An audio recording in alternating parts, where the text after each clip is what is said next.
Beaucoup de créateurs d'entreprises sont surpris de constater que les frais bancaires des entreprises sont bien plus importants que ceux qu'ils payent pour leur compte personnel. Les frais bancaires peuvent représenter des sommes non négligeables en fin d'année, notamment si vous utilisez régulièrement les produits très rentables pour les banques.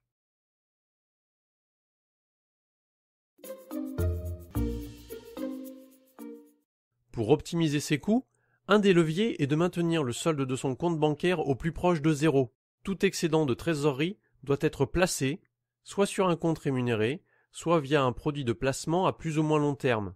Les découverts, même s'ils peuvent faire partie de la vie de l'entreprise, doivent être limités au maximum.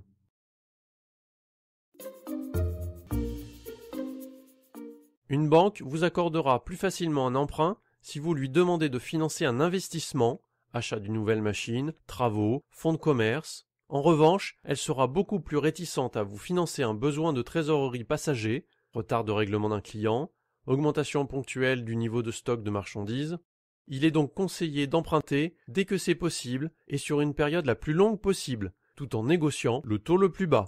Ainsi, plutôt que d'autofinancer un investissement, faites un emprunt moyen terme et placez votre trésorerie excédentaire aux meilleures conditions. Quoi de plus énervant que de faire un virement et de voir qu'il n'est crédité que quelques jours plus tard chez le fournisseur? Les banques appliquent des dates de valeur qui peuvent parfois vous étonner. Bien que ces pratiques aient été encadrées ces dernières années, notamment concernant le dépôt d'espèces, les jours de valeur sur les chèques, les virements, les prélèvements peuvent varier, notamment en fonction des montants.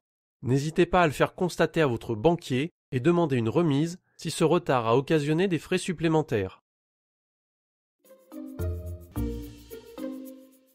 Que ce soit pour un découvert ponctuel ou pour un crédit moyen terme, n'hésitez pas à négocier le taux auquel vous empruntez. Surveillez aussi les frais de dossier et autres frais annexes qui font monter la note.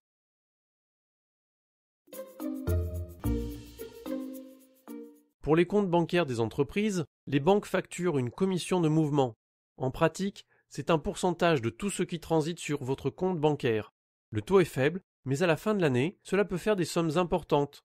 Pensez à le négocier avec votre conseiller.